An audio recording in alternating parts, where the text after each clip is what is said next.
Morning. Okay.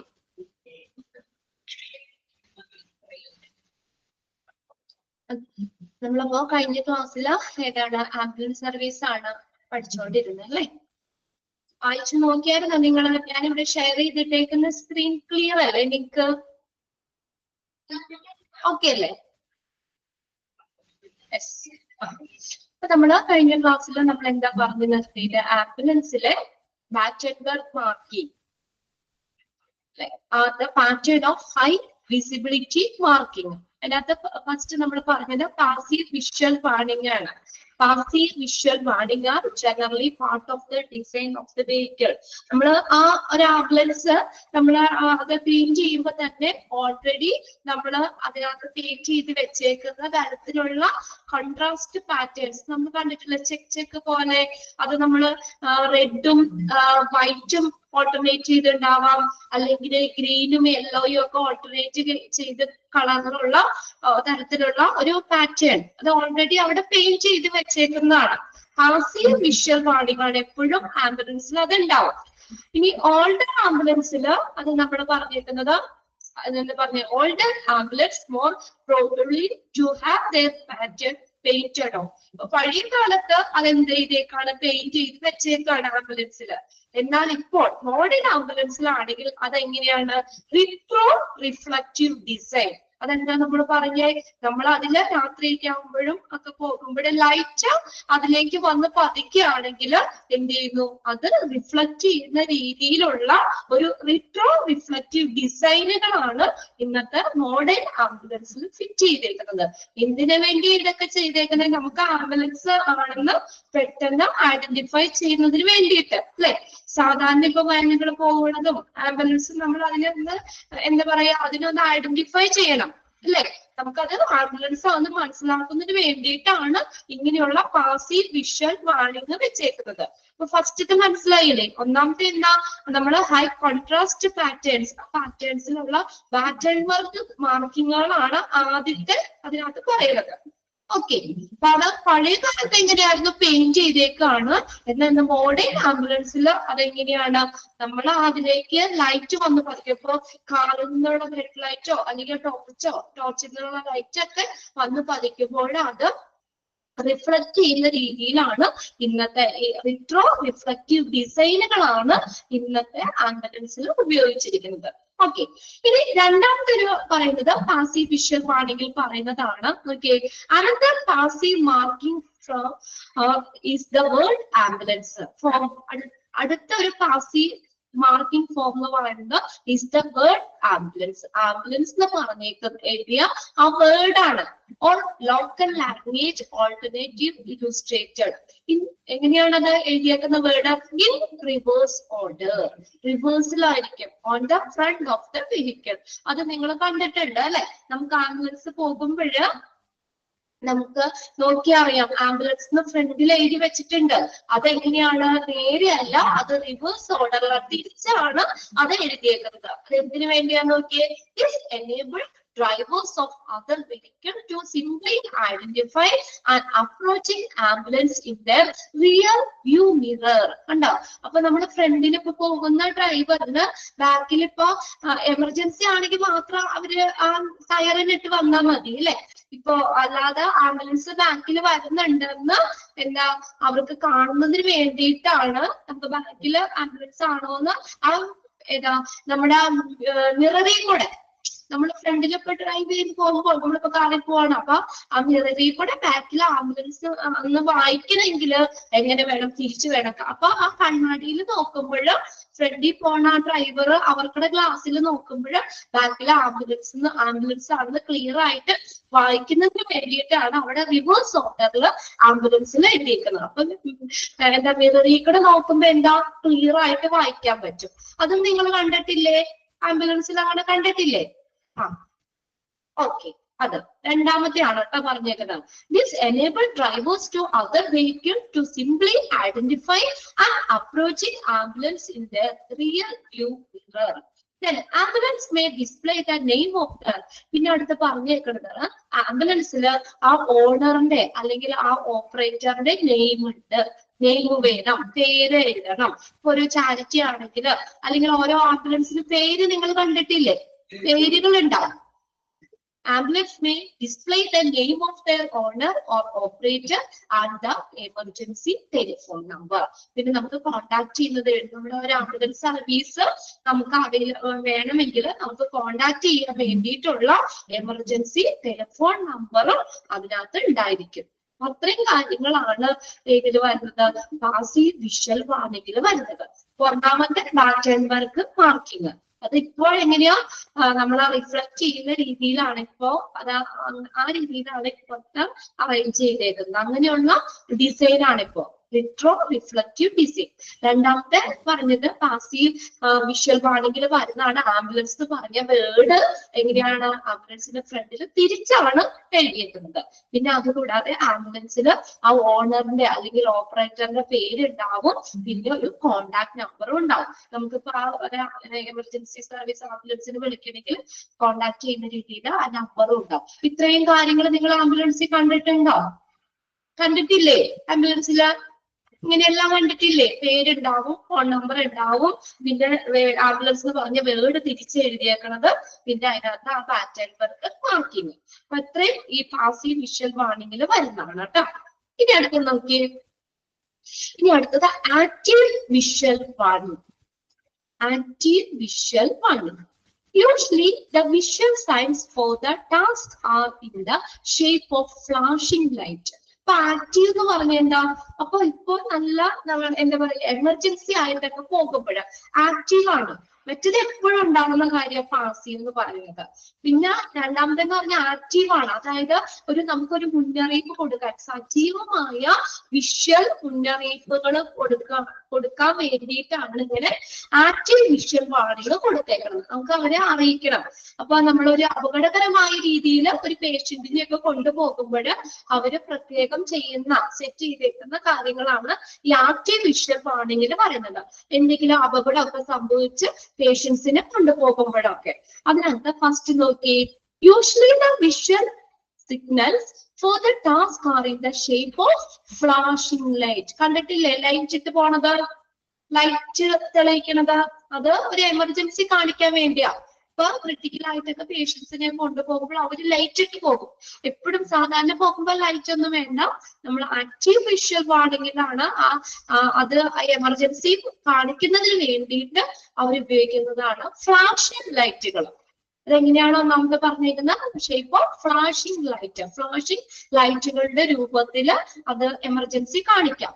These flash in order to attract the attention of other road users and an ambulance approaches. അപ്പൊ ഇത് എന്തിനു വേണ്ടിയാ light ഇടുന്നേ? അപ്പൊ light ഒക്കെ ഇട്ട് ആംബുലൻസ് പോകുമ്പോൾ ആ മറ്റുള്ള റോഡ് യൂസ് ചെയ്യുന്ന ആളുകളുണ്ടല്ലോ, ആ മറ്റുള്ള യൂസേഴ്സിന് അവർക്ക് ആംബുലൻസ് ആണ് അല്ലെങ്കിൽ എമർജൻസി ആയിട്ട് പോവുകയാണെന്നൊക്കെ ഉള്ള ഒരു അറ്റൻഷൻ കിട്ടുന്നതിന് വേണ്ടിയിട്ടാണ് ഇങ്ങനെ ഫ്ലാഷ് ലൈറ്റുകൾ ആംബുലൻസിൽ സെറ്റ് ചെയ്തേക്കുന്നത്. അല്ലെങ്കിൽ or to provide warning to motorist. Motorist എന്ന് പറഞ്ഞാൽ വാഹന യാത്രക്കാര്. മോട്ടറിസ്റ്റ് approaching and stopped ambulance in a dangerous position on the road. ഇപ്പൊ വളരെ എമർജൻസി ആയിട്ടൊക്കെ ചെല്ലുകയാണ്. അപ്പൊ ആംബുലൻസ് അവിടെ ആ റോഡിലൊക്കെ ഒരു ക്രിട്ടിക്കൽ ഒരു എമർജൻസി സിറ്റുവേഷനിൽ ഇപ്പൊ നമ്മൾ കറക്റ്റ് ആയിട്ട് സൈഡ് കയറുന്ന നമുക്ക് കറക്റ്റ് ആയിട്ട് പാർക്ക് ചെയ്യാനുള്ള സമയമൊന്നും ഉണ്ടാവില്ല. ചിലപ്പോൾ ആംബുലൻസ് എമർജൻസി ആയിട്ട് എന്തെങ്കിലും ഒരു അപകടം പറ്റുമ്പോൾ ആംബുലൻസ് ഒക്കെ നമ്മൾ കോണ്ടാക്ട് ചെയ്ത ആംബുലൻസ് വരുമ്പോൾ പെട്ടെന്ന് ഷിഫ്റ്റ് ചെയ്യണം അല്ലേ? അപ്പൊ അതുകൊണ്ട് ഇപ്പൊ ഒരു റോഡില് ഒരു അപകടകരമായിട്ടുള്ള നിലയിൽ ആംബുലൻസ് നിർത്തിയിടുകയാണെങ്കിൽ നമുക്ക് മറ്റുള്ള വാഹന യാത്രക്കാർക്ക് ആംബുലൻസ് അവിടെ നിൽക്കുന്നുണ്ട്, അവിടെ ഉണ്ട് എന്നുള്ളത് നമ്മൾ ദൂരേന്ന് തന്നെ അവർക്ക് മനസ്സിലാക്കുന്നതിന് വേണ്ടിയിട്ടാണ് ആ ലൈറ്റുകൾ അവിടെ ഇടുന്നത്.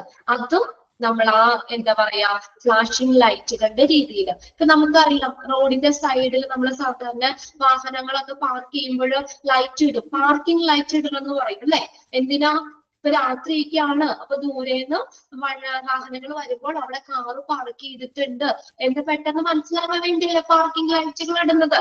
അല്ലെ? അതുപോലെ ഇപ്പൊ ഒരു അപകടകരമായിട്ടുള്ള രീതിയിൽ ആംബുലൻസ് നിർത്തിയിടുകയാണെങ്കിൽ ദൂരെ നിന്ന് വരുന്ന ആ വാഹനയാത്രക്കാർക്ക് ആംബുലൻസ് അവിടെ ഉണ്ട് എന്നൊക്കെ ഒന്ന് പെട്ടെന്ന് ഐഡന്റിഫൈ ചെയ്യുന്നതിന് വേണ്ടിയിട്ടാണ് അങ്ങനെയുള്ള ഫ്ലാഷിംഗ് ലൈറ്റുകൾ ഇടുന്നത്. ഓക്കെ, രണ്ട് കാര്യങ്ങളാണ് അതിനകത്ത് പറഞ്ഞേക്കുന്നത് കേട്ടോ. അപ്പൊ ഒരു ആക്റ്റീവ് വിഷ്വൽ വാണിംഗ് എന്ന് പറഞ്ഞാൽ ഫ്ലാഷിംഗ് ലൈറ്റുകളുടെ രൂപത്തിലാണ്. ഒന്നാമത്തെ എന്താ, ആ റോഡ് യൂസേഴ്സിന് ആംബുലൻസ് വരുന്നുണ്ട് അല്ലെങ്കിൽ ആംബുലൻസ് ഉണ്ട് എന്നുള്ളത് ഒരു അട്രാക്ഷൻ കിട്ടുന്നതിന് വേണ്ടിയിട്ടാണ് ആ ലൈറ്റ് ഇടുന്നതെന്ന് പറഞ്ഞു. രണ്ടാമത്തെന്ന് പറഞ്ഞത് എന്താണ്, നമുക്ക് ആംബുലൻസ് ഒരു ഡേഞ്ചറസ് പൊസിഷനിൽ ഇടുമ്പോൾ നിർത്തിയേക്കുമ്പോൾ നമ്മൾ പുറകിൽ നിന്നൊക്കെ വരുന്ന വാഹനങ്ങൾക്കൊക്കെ വാഹനയാത്രക്കാർക്കൊക്കെ അവിടെ ആംബുലൻസ് ഉണ്ട് എന്നുള്ളത് അവർക്ക് ഒരു മുന്നറിയിപ്പ് കിട്ടുന്നതിന് വേണ്ടിയിട്ട്. ഓക്കെ, ആംബുലൻസിന് തൊട്ടടുത്ത് എത്തുന്നതിനേക്കാൾ മുന്നേ ദൂരെ നിന്ന് തന്നെ അറിയാൻ പറ്റും. ആ ലൈറ്റ് കാണുമ്പോൾ അറിയാലോ അവിടെ ആംബുലൻസ് ഉണ്ട് എന്നൊക്കെ അറിയാൻ വേണ്ടിയിട്ടാണ്. ഇനി ഇത് എക്സാമിന് ചോദിക്കാറുണ്ട്. അടുത്ത പാരഗ്രാഫില് ഒന്ന് നോട്ട് ചെയ്തിടാം. Common colours for ambulance warning beacons are, ഏതൊക്കെയാണെന്ന് നോക്കിയേ, blue, red, amber and white. Amber എന്ന് പറഞ്ഞു കഴിഞ്ഞാല് ബ്രൗണിഷ് യെല്ലോ കളറാണ്. ഒന്ന് നോട്ട് ചെയ്ത വേണമെങ്കിൽ, ആംബർ ബ്രൗണിഷ് യെല്ലോ കളറാണ് amber.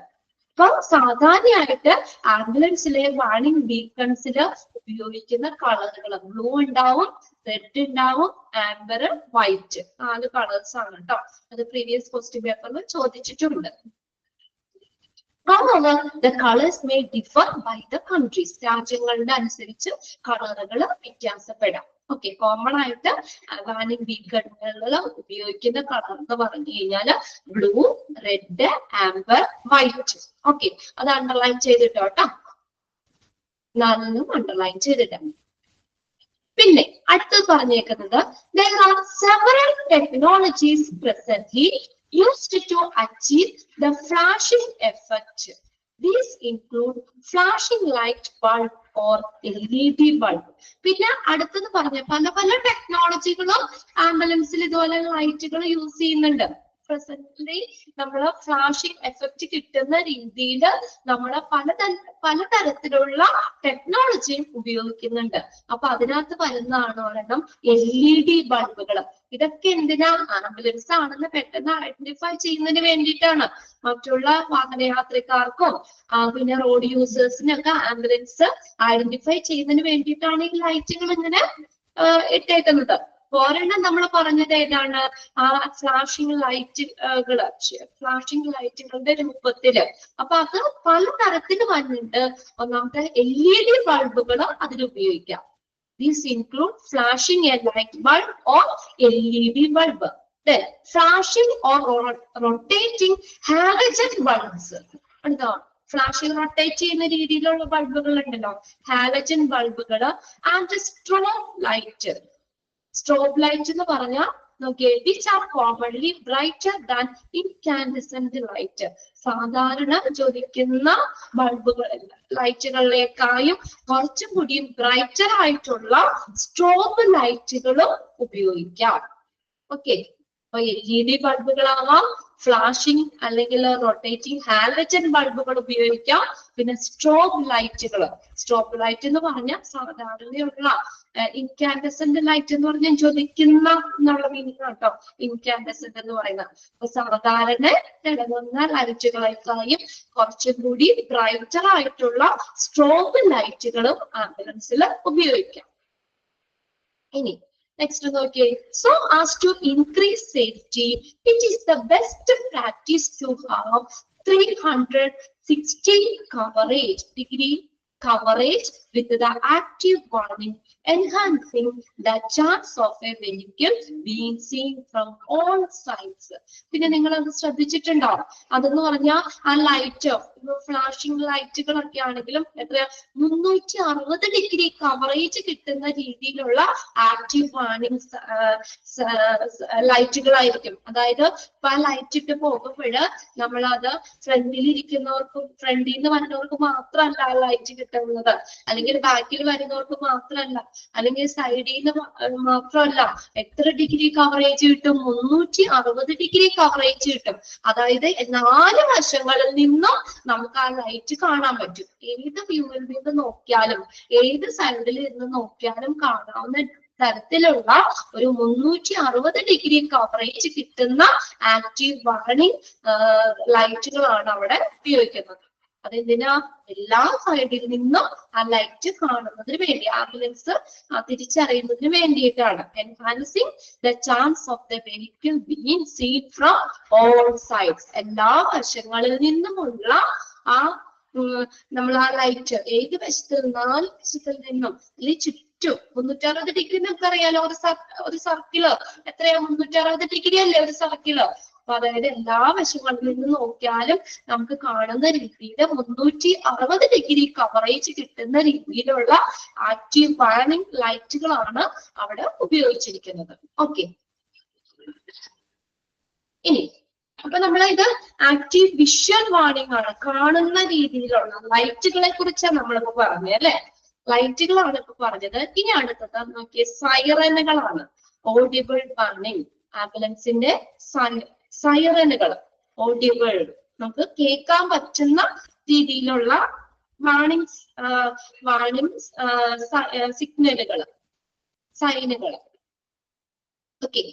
Beside visual warning, ambulance can be equipped with the audible warning. അപ്പൊ ഇങ്ങനെ ലൈറ്റുകൾക്ക് പുറമെ, ലൈറ്റ് എന്ന് പറഞ്ഞ വിഷ്വൽ ആണ്, നമുക്ക് കാണാനല്ലേ പറ്റുള്ളൂ അല്ലെ. നമ്മുടെ തൊട്ടടുത്ത് അല്ലെങ്കിൽ അടുത്ത ആംബുലൻസ് ഉണ്ടെന്ന് നമുക്ക് ലൈറ്റ് കാണുമ്പോൾ നമുക്ക് ആംബുലൻസിനെ ഐഡന്റിഫൈ ചെയ്യാൻ പറ്റും. ഇനി അതിന്റെ ഒപ്പം തന്നെ, വിഷ്വൽ വാർണിങ്ങിനൊപ്പം തന്നെ ആംബുലൻസിൽ എന്തുണ്ട്? ഓഡിബിൾ വാർണിംഗ് ഉണ്ട്. അതായത് കേൾക്കാൻ പറ്റുന്ന, നിങ്ങൾ സൈറൻ കേൾക്കാറില്ലേ? ആംബുലൻസ് പോകുമ്പോൾ ലൈറ്റ് ഇട്ട് സൗണ്ട് ഇട്ട് പോകും അല്ലെ, സൗണ്ട് ഇട്ട് പോകും. എന്തിനാ സൗണ്ട് ഇട്ട് പോണേ? എന്നാ ലൈറ്റ് മാത്രം പോരെ, എന്തിനാ സൗണ്ട് ഇട്ട് പോകുന്നേ? ഈ ഓഡിബിൾ വാർണിംഗ് എന്തിനാ? ലൈറ്റ് ഇട്ട് മാത്രം ആംബുലൻസ് പോയാൽ പോരെ? എന്തിനു വേണ്ടിയാ? അതിന്റെ ഒപ്പം തന്നെ നമ്മൾ ഓഡിബിൾ വാർണിംഗ് വേണമെന്ന് പറയുന്നേ. എന്തിനാ നമ്മൾ ഈ സൗണ്ട് ഇട്ട് പോകുന്നേ? ആംബുലൻസിന്റെ മുന്നറിയിപ്പ് കിട്ടാനാ. ഓക്കെ. പിന്നെ വേറെ എന്താ? സീരിയസ് പേഷ്യന്റിനെ കൊണ്ടുപോകുമ്പോൾ. ഓക്കെ, അതും ശരിയാണ്. പിന്നെ വേറെ എന്തെങ്കിലും ഉണ്ടോ? ആരെങ്കിലും ബുദ്ധിയിൽ വരുന്നുണ്ടോ? മറ്റു വെഹിക്കിളിന് സൈഡ് കൊടുക്കാൻ. ഓക്കെ, വാഹനങ്ങൾക്ക് സൈഡ് കൊടുക്കാൻ. ഓക്കെ, ഒരു കാര്യം ഞാൻ ചോദിക്കട്ടെ, നമ്മുടെ അടുത്താണ്, നമ്മുടെ ഫ്രണ്ടില് അല്ലെങ്കിൽ ബാക്കിലൊക്കെ പെട്ടെന്ന് അടുത്ത് ലോങ് ആയിട്ട്. Okay, very good. Longest distance. Okay, very good. ഞാൻ ഉദ്ദേശിച്ച ആൻസർ ഇവിടെ എത്തിയിട്ടുണ്ട്. അതായത് നമ്മുടെ ഫ്രണ്ടിലാണെങ്കിൽ നമുക്ക് ആ ലൈറ്റ് കാണാൻ പറ്റും, അല്ലെങ്കിൽ തൊട്ട് ബാക്കിലാണെങ്കിൽ നമുക്ക് ലൈറ്റ് കാണാൻ പറ്റും. എന്നാൽ നമ്മുടെ കുറച്ച് മുന്നിലോ അല്ലെങ്കിൽ കുറച്ച് ബാക്കിലൊക്കെ ആണെങ്കിൽ നമുക്ക് ഇച്ചിരി ദൂരത്തുള്ളതാണെങ്കിൽ ലൈറ്റ് കാണാൻ പറ്റുമോ? ലൈറ്റ് ഇട്ട് വന്നാൽ കാണാൻ പറ്റില്ല അല്ലെ. അപ്പൊ കുറച്ച് ദൂരത്ത് നിന്ന് നമുക്ക് ആംബുലൻസ് മനസ്സിലാക്കണമെങ്കിൽ നമുക്ക് ആ സൈറൻ ഇട്ട് വരികയാണെങ്കിൽ അറിയാൻ പറ്റുമല്ലോ അല്ലെ. നമ്മൾ എത്ര ദൂരേനെ നമുക്ക് ആ സൗണ്ട് കേൾക്കാൻ പറ്റും. അപ്പൊ ഈ നമ്മള് ലൈറ്റും സൗണ്ട് ഒക്കെ ഇട്ട് പോകുന്ന എമർജൻസി ആയിട്ട് കൊണ്ടുപോകാനാ അല്ലെ. അപ്പൊ നമ്മളിപ്പോ പോകുമ്പോൾ നമ്മൾ ഒത്തിരി ദൂരേന്ന് നമുക്ക് ആംബുലൻസ് വന്നിട്ടുണ്ടെന്ന് ആ സൗണ്ട് കേൾക്കുമ്പോൾ അറിയാൻ പറ്റും. അപ്പൊ അതിനനുസരിച്ച് ശരിയാണ്, നമ്മുടെ വാഹനങ്ങൾ സൈഡ് ഒതുക്കി കൊടുക്കാം. ആംബുലൻസിന് പോകാനുള്ള ഒരു വഴി നമുക്ക് എന്താക്കാം? ശരിയാക്കി കൊടുക്കാം അല്ലെ. ബ്ലോക്ക് ഒന്നും ഇല്ലാതെ ആംബുലൻസ് വരുന്നുണ്ടെന്ന് നമുക്ക് ഒത്തിരി ദൂരെ തന്നെ അറിയുമ്പോൾ നമ്മളെല്ലാവരും വണ്ടി ഒതുക്കി കൊടുക്കും അല്ലെ. പോകാനുള്ളൊരു നല്ലൊരു മാർഗം റെഡിയാക്കി കൊടുക്കും. ഇത്രയാണ് ഈ നമ്മള് വിഷ്വൽ വാർണിങ്ങിന്റെ ഒപ്പം ഓഡിബിൾ വാർണിംഗും. എന്തിനാണ്? നമ്മൾ കുറച്ചും കൂടി ദൂരത്താണ് ആംബുലൻസ് എങ്കിൽ ദൂരെ നിന്ന് ആംബുലൻസ് വരുന്നുണ്ടെന്ന് ഐഡന്റിഫൈ ചെയ്യാനാണ് ഓഡിബിൾ വാർണിംഗ് ഉപയോഗിക്കുന്നത്. Okay, sometimes known as siren. Siren എന്ന് പറയാം നമുക്ക് അല്ലെ. ഓഡിബിൾ വാർണിംഗിന് എന്തെന്ന് പറയാം? സൈറൻ ഇട്ടാ വരുന്നേ. Which can alert the people and the vehicle to the presence of ambulance before they can see. ഒന്ന് അണ്ടർലൈൻ ചെയ്തിട്ട് സെന്റൻസ്. എന്തിനാണ് അപ്പൊ സൈറനുകള്? which can alert people ആളുകൾക്ക് ഒരു അലേർട്ട്, ഒരു മുന്നറിയിപ്പ് കൊടുക്കുന്നതിന് വേണ്ടിയിട്ടാണ് അല്ലെ. and the vehicle to the presence of ambulance before they can see. അപ്പോ കാണുന്നതിന് മുന്നേ തന്നെ ആംബുലൻസിന്റെ പ്രസൻസ്, ആംബുലൻസ് വരുന്നുണ്ടെന്ന് ഒരു മുന്നറിയിപ്പ് കൊടുക്കുന്നതിന് വേണ്ടിയിട്ടാണ് ഇങ്ങനെയുള്ള ഓഡിബിൾ വാർണിംഗ് അല്ലെങ്കിൽ സൈറനുകൾ ഉപയോഗിക്കുന്നത്. Okay, the first hearable warnings were mechanical bells. ആദ്യത്തെ hearable warning എന്ന് പറയുന്നത് മെക്കാനിക്കൽ ബെല്ലുകളായിരുന്നു. അതൊന്ന് അണ്ടർലൈൻ ചെയ്തിട്ട് കേട്ടോ, പ്രീവിയസ് ക്വസ്റ്റ്യൻ പേപ്പറിൽ ചോദിച്ചിട്ടുണ്ട്. First hearable warning were mechanical bells. Underline ചെയ്തിടാം സെന്റൻസ്, മെക്കാനിക്കൽ ബെൽസ്. അതെവിടെയാണ്? mounted to either of the front of roof of the ambulance. ആംബുലൻസിന്റെ ഫ്രണ്ടില്, ആ റൂഫില് ഏറ്റവും മുകളിലായിട്ട് ഇങ്ങനെയുള്ള മെക്കാനിക്കൽ ബെല്ലുകളായിരുന്നു പണ്ട് കാലത്ത്, പണ്ടുള്ള ഒരു വാർണിംഗ് സിമ്പൽ എന്ന് പറയുന്നത്. First hearable warning mechanical bells. ഇതെവിടെയാണ്? ആംബുലൻസിന്റെ ഫ്രണ്ടില് ആ റൂഫിലായിരിക്കും അത് ഘടിപ്പിച്ചിരിക്കുന്നത്. എന്നാൽ ഇപ്പൊ നോക്കിയേ, most modern ambulance are now equipped with electronic sirens. ഇന്ന് അതെങ്ങനെയാ? ഇലക്ട്രോണിക് സൈറനുകളാണ്. Okay, which produce a range of different noises which ambulance operator can use to attract more attention to themselves, especially when advancing through an intersection or in heavy traffic. എന്താ പറഞ്ഞേക്കുന്നേ? ഇപ്പൊ പണ്ട് കാലത്ത് എങ്ങനെയായിരുന്നു? Electronic സൈറനുകളായിരുന്നു. Sorry, പണ്ട് കാലത്ത് mechanical bells. First hearable warning എന്ന് പറയുന്ന mechanical ബെല്ലുകളായിരുന്നു.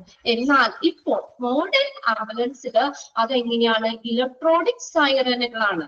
അതും ഒന്ന് അണ്ടർലൈൻ ചെയ്തിട്ടോ കേട്ടോ, ഇലക്ട്രോണിക് സൈറൻ എന്നുള്ളത്. ഇപ്പോഴ് അതെങ്ങനെയാണ്? ഇലക്ട്രോണിക് സൈറനുകളാണ്. അതെന്താന്ന് വെച്ചാൽ അത് നമ്മൾ ആ നോയ്സിലെ ഒരു ശബ്ദം, ആ സൈറന്റെ സൈറനുകള്, അതിന്റെ ശബ്ദം പല മോഡുലേഷൻ ഉണ്ട്. ഇപ്പൊ എല്ലാം ഒരേ രീതിയിലുള്ളതല്ല. ഇപ്പൊ എക്സാമ്പിൾ ആയിട്ട് പറയുകയാണെങ്കിൽ, ഒരു പേഷ്യന്റുമായിട്ട് ഹോസ്പിറ്റലിലേക്ക് പോകുമ്പോൾ അപ്പൊ അതിന് നമുക്ക് ഇപ്പൊ വലിയ ക്രിട്ടിക്കൽ അല്ലെങ്കിൽ നമുക്ക് എന്താ, അതിനൊരു സൈറൻ ഇടാം. അത് അങ്ങനെ ആ ഒരു ഇലക്ട്രോണിക് സൈറൻ ആണ്. അതിന്റെ നോയിസ് ഇയാൾ ആംബുലൻസിലെ ഡ്രൈവറിന് തന്നെ സെറ്റ് ചെയ്ത് വെക്കാവുന്ന രീതിയിലാണ്. അപ്പൊ ആ ഡ്രൈവർ ഏത് തരത്തിലുള്ള പേഷ്യന്റിനെയാണ് കൊണ്ടുപോകുന്നത് അതനുസരിച്ച് എന്ത് ചെയ്യാൻ പറ്റും? അതിന്റെ ആ സൗണ്ടും മോഡിഫൈ ചെയ്യാൻ പറ്റും, അതിന് വേരിയേഷൻ വരുത്താൻ പറ്റും. അപ്പൊ അതനുസരിച്ച് ആ റേഞ്ച് അനുസരിച്ച് ഏത് തരത്തിലുള്ള പേഷ്യന്റ് വളരെ എമർജൻസി ആയിട്ട് കൊണ്ടുപോകുമ്പോൾ അതിന് വേറെ സൈറൻ ആയിരിക്കും. ഓക്കെ, നിങ്ങൾ അങ്ങനെ ശ്രദ്ധിച്ചിട്ടുണ്ടോ? അത് ഒരു അപകടകരമായ ഒരവസ്ഥയിൽ പേഷ്യന്റിനെ കൊണ്ടുപോകുമ്പോ വളരെ ക്രിട്ടിക്കൽ ആകും പോകുമ്പോഴും അതിന് അലാറം അല്ലെങ്കിൽ ആ സൈറൻ വേറൊരു സൗണ്ട് ആയിരിക്കും. ഇപ്പൊ വലിയ ക്രിട്ടിക്കൽ അല്ല, അങ്ങനെയാണ്. നോർമൽ കേസിലൊക്കെ ആണെങ്കിൽ വലിയ ക്രിട്ടിക്കൽ അല്ലെങ്കിൽ അതനുസരിച്ച് ആ സൈറന് നമുക്ക് ആ ഡ്രൈവറിന് തന്നെ അത് സെറ്റ് ചെയ്ത് വെക്കാം. പിന്നെ മരിച്ചിട്ട് പോകുമ്പോഴാണെങ്കിൽ അല്ലെങ്കിൽ അങ്ങനെ അപ്പൊ പല ആ സൈറനുകളിൽ എന്താ പറയാ, ആ ഡിഫറൻസ്, ആ ഒരു റേഞ്ച് വ്യത്യാസം വരുത്താൻ പറ്റും. അത് ആംബുലൻസ് ഡ്രൈവറിന് തന്നെ, ഓപ്പറേറ്ററിന് തന്നെ എന്ത് ചെയ്യാം, സെറ്റ് ചെയ്ത് വെക്കാവുന്ന രീതിയിലുള്ളതാണ്. പിന്നെ ഒരു കാര്യം കൂടി അവിടെ പറയുന്നുണ്ട്, നോക്കിയേ.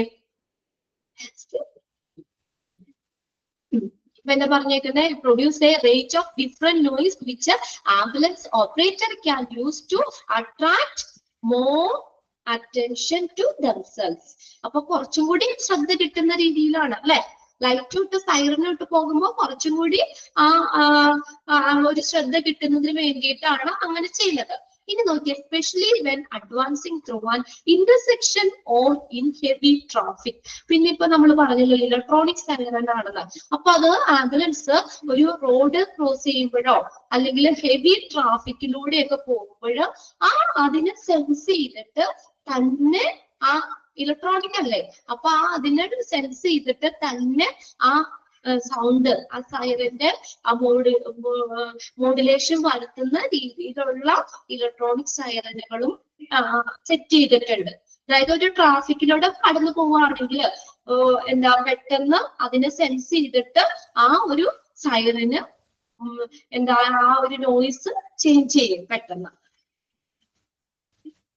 ഹെവി ട്രാഫിക്കിലൂടെ ആണെങ്കിൽ പോകുമ്പോഴൊക്കെ, അല്ലെങ്കിൽ നമ്മൾ ആ റോഡ് ഒക്കെ ഭയങ്കര ഇതൊക്കെ ഒരു ജംഗ്ഷനിലൂടെ അല്ലെങ്കിൽ ഹെവി ട്രാഫിക്കിലൂടെ ഒക്കെ പോകുമ്പോൾ അവിടെ ആ ട്രാഫിക്കിനെയൊക്കെ സെൻസ് ചെയ്തിട്ട് അതനുസരിച്ച് എന്ത് ചെയ്യുന്നു, സൈറന്റെ നോയിസ് ചേഞ്ച് ചെയ്യും. ഓക്കെ, അങ്ങനെയുള്ള ഇലക്ട്രോണിക് സൈറനുകളാണ് ഇന്നത്തെ ആംബുലൻസിലുള്ളത്. ക്ലിയർ ആയോ?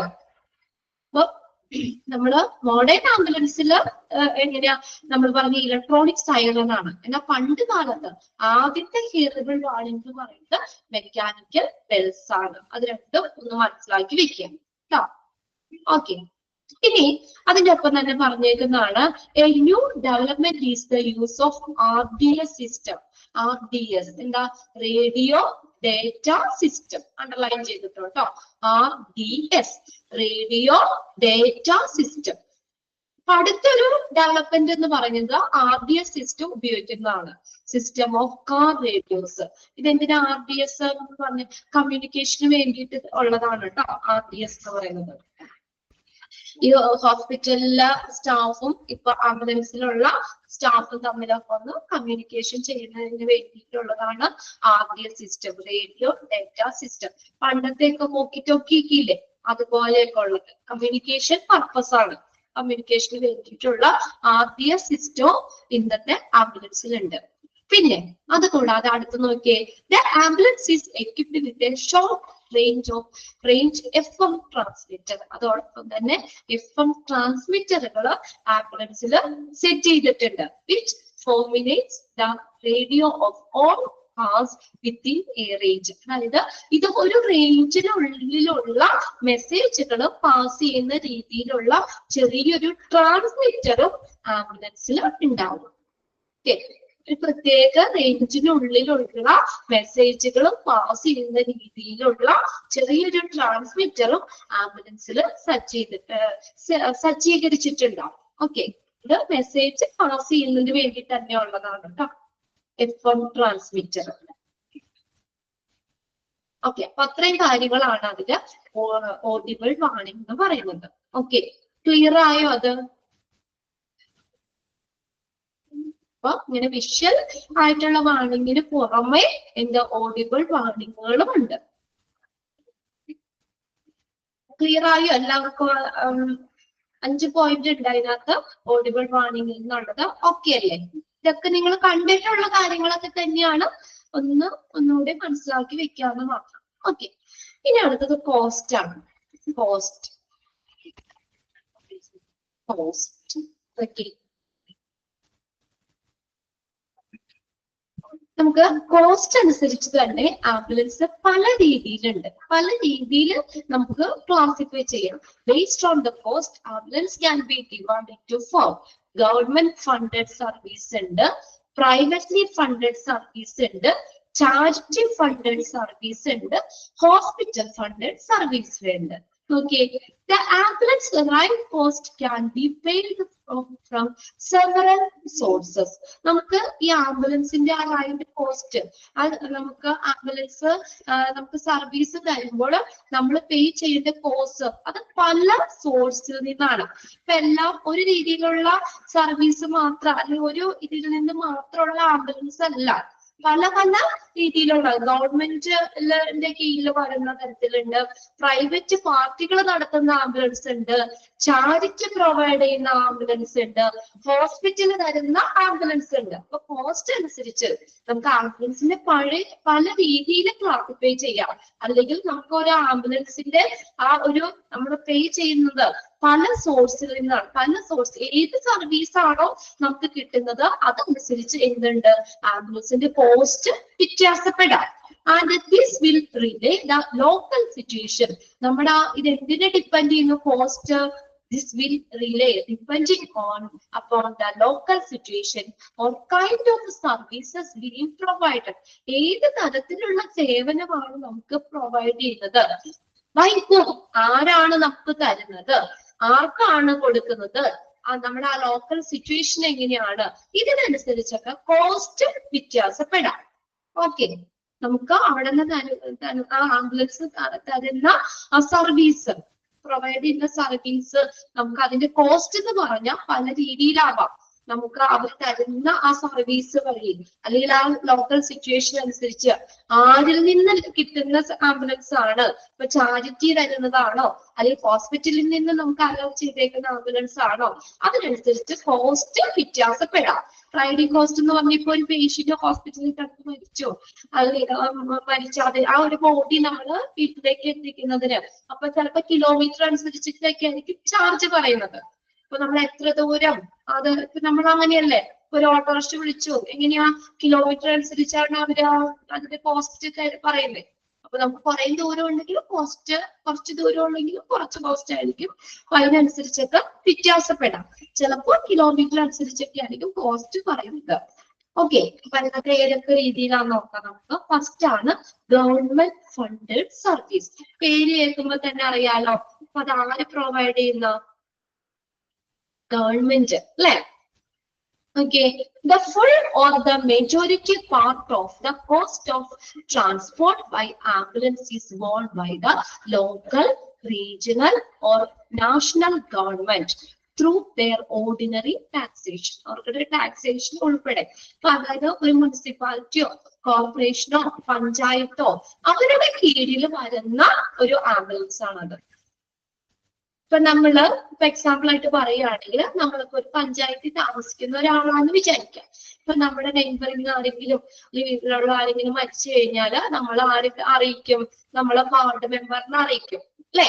പഞ്ചായത്തിലാണെങ്കിൽ ആരാ, ആ വാർഡിലെ മെമ്പറാണ്, മെമ്പറിനെ വിളിച്ച് ഇങ്ങനെ കാര്യം പറയും അല്ലെ. ഇപ്പൊ മുനിസിപ്പാലിറ്റിയിലാണെങ്കിൽ നമ്മൾ അവിടെ ആരാ, കൗൺസിലറിനെ വിളിച്ചു പറയും, ഇങ്ങനെ മരിച്ചു എന്ന് വിളിച്ചു പറയും. അപ്പൊ എന്ത് ചെയ്യുന്നു, ആ ഒരു കൗൺസിലർ വിളിച്ചു പറഞ്ഞിട്ട് അല്ലെങ്കിൽ ആ ഒരു പഞ്ചായത്തിലെ ഒരു എന്താ ഒരു മെമ്പർ, നമ്മുടെ മെമ്പർ വിളിച്ചു പറഞ്ഞിട്ട് അവര് അവിടെ നിന്ന് പ്രൊവൈഡ് ചെയ്യുന്ന ആംബുലൻസ് ആണ്. ഓക്കെ, മനസ്സിലായി നിങ്ങൾക്ക്? അവരുടെ കീഴില് വരുന്ന ഒരു ആംബുലൻസ് സർവീസ് ആണ്. പഞ്ചായത്തിന്റെയോ മുനിസിപ്പാലിറ്റിയിലെയോ കോർപ്പറേഷന്റെയോ ഒക്കെ കീഴിൽ വരുന്ന ഒരു ആംബുലൻസ് ആണ്. അപ്പൊ ഇപ്പൊ മെമ്പറാണ്, ഇപ്പൊ നമ്മൾ പഞ്ചായത്തിലാണെങ്കിൽ നമ്മൾ മെമ്പറിനെ വിളിച്ചു പറയുമ്പോ മെമ്പർ വിളിച്ചു പറഞ്ഞിട്ട് നമുക്ക് പ്രൊവൈഡ് ചെയ്യുന്ന ഒരു ആംബുലൻസ് ആണ്. അത് നോക്കിയേ, അതെങ്ങനെയാന്ന് വെച്ചാൽ ഈ അതിന്റെ ചാർജ് എന്ന് പറഞ്ഞു കഴിഞ്ഞാൽ കുറച്ച് കുറവായിരിക്കും. ചെറിയൊരു എമൗണ്ട് മാത്രം മതിയാവും അതിന്റെ ചാർജ്. നമുക്ക് അതിന് വരുന്ന ചാർജ് കുറച്ച് മതി. ഇപ്പൊ പ്രൈവറ്റ് ഒരു ആംബുലൻസ് നമ്മൾ വിളിക്കുന്നതിനേക്കാളും അതിന് ചാർജ് കുറവായിരിക്കും. ഓക്കെ, ഗവൺമെന്റ് ഫണ്ടഡ് സർവീസ്, പഞ്ചായത്തിന്റെയോ അല്ലെങ്കിൽ മുനിസിപ്പാലിറ്റിയുടെയോ അല്ലെങ്കിൽ കോർപ്പറേഷന്റെയോ ഒക്കെ കീഴിൽ വരുന്ന ഒരു ആംബുലൻസ് സർവീസ് ആണ്. ഓക്കെ, ഇനി രണ്ടാമത്തെ എന്ന് പറഞ്ഞാൽ പ്രൈവറ്റ്ലി ഫണ്ടഡ്. ഇതൊന്ന് ചോദിക്കൂ കേട്ടോ, ഇത് എക്സാമിന് ചോദിക്കാറുണ്ട്. കോസ്റ്റ് അനുസരിച്ച് ആംബുലൻസിനെ നമുക്ക് 4 ആയിട്ട് പറയാം. ഗവൺമെന്റ് ഫണ്ടഡ് സർവീസ് എന്ന് പറഞ്ഞു. അപ്പൊ ഇതിനകത്ത് ആ സെന്റൻസ് തന്നെ തരും, എന്നിട്ട് ചോദിക്കാം the full or majority part of the cost of the transport by ambulance is borne by local, regional or national government. അതാണെങ്കിൽ ഏത് ഫണ്ടഡ് സർവീസ് ആണെന്ന് ചോദിക്കാം. Government funded service, privately funded service, charity funded service, hospital funded service. അങ്ങനെ 4 ഓപ്ഷനും കൊടുക്കും. Okay, അതിൽ ഏതാന്ന് വെച്ചാൽ ഐഡന്റിഫൈ ചെയ്ത് എഴുതണം. ഇനി അതായത് നമ്മളിപ്പോ എന്താ പറയാ, സർക്കാരിന്റെ അല്ലെങ്കിൽ ഗവൺമെന്റിന്റെ ഒരു ധനസഹായത്തോട് കൂടിയുള്ള ഒരു സേവനം. ഒരു ചെറിയൊരു എമൗണ്ട് കൊടുത്താൽ മതിയാവും നമുക്ക് അതിന്റെ ചാർജ്. ഓക്കെ, മനസ്സിലായില്ലേ? സർക്കാരിന്റെ ധനസഹായത്തോട് കൂടി നടത്തുന്ന അല്ലെങ്കിൽ ധനസഹായത്തോട് കൂടിയുള്ള ഒരു സർവീസ്. ഓക്കെ, ഇനി രണ്ടാമത്തെയാണ് പ്രൈവറ്റ്ലി ഫണ്ടഡ് സർവീസ് എന്ന് പറയുന്നത്.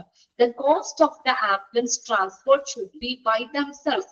അപ്പൊ ആംബുലൻസിന്റെ കോസ്റ്റ് എന്താ, നമ്മൾ തന്നെ അടയ്ക്കണം അല്ലെ. അതപ്പോ ഗവൺമെന്റ് ഫണ്ടഡ് സർവീസിനേക്കാളും എന്താ കോസ്റ്റ് എങ്ങനെയായിരിക്കും, കൂടുതലായിരിക്കും അല്ലെ. നമ്മളൊരു പ്രൈവറ്റ് നമ്മള് സർവീസ്, ആംബുലൻസ് സർവീസ് നമ്മൾ വിളിക്കണമെങ്കിൽ, പ്രൈവറ്റ് പാർട്ടി വിളിക്കണമെങ്കിൽ കോസ്റ്റ് അവിടെ കൂടുതലായിരിക്കും. അത് നമ്മൾ തന്നെ അടയ്ക്കണം. ഇനി നമുക്ക് ത്രൂ ദെയർ ഇൻഷുറൻസ് കമ്പനി, ഇപ്പൊ നമുക്ക് വല്ല ഇൻഷുറൻസോ കാര്യങ്ങളോ ഒക്കെ ഉണ്ടെങ്കിൽ അതിന്റെ കോസ്റ്റ് ഇൻഷുറൻസ് കമ്പനികൾ അത് പേ ചെയ്തോളൂ. ഓക്കെ, അങ്ങനെയാണ് പ്രൈവറ്റ്ലി ഫണ്ടഡ് സർവീസ് എന്ന് പറയുന്നത്. The cost of the ambulance transport should be by themselves or through their insurance company. Okay. ഇനി അടുത്തതാണ് charity funded service. Transport by ambulance may be given free of charge to patient by a charity. Underline ചെയ്തിട്ട് അത് transport by ambulance may be given free of charge to patient by a charity. Charity funded എന്ന് പറഞ്ഞാൽ അറിയാം, പേര് കേൾക്കുമ്പോൾ തന്നെ അറിയാം ഇത് ആര് പ്രൊവൈഡ് ചെയ്യുന്ന, ഒരു ചാരിറ്റി നൽകുന്ന ഒരു ആംബുലൻസ് ആണ്. അപ്പൊ എന്ന് പറഞ്ഞാൽ അത് വേറെ കാശൊന്നുമില്ല, ചാരിറ്റി പ്രൊവൈഡ് ചെയ്യുന്നതാണ്, പേഷ്യന്റ് ഫ്രീ ആണ്.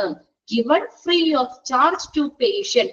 ആംബുലൻസ് സർവീസ് നമുക്ക് തരുന്നതിന് നമ്മൾ പ്രത്യേകം പൈസ ഒന്നും കൊടുക്കണ്ട, അത് ഫ്രീ ആണ്. ഒരു ചാരിറ്റി പ്രൊവൈഡ് ചെയ്യുന്ന ആംബുലൻസ് ആണ്. നോക്കിയേ, although contributions may be sought for services received.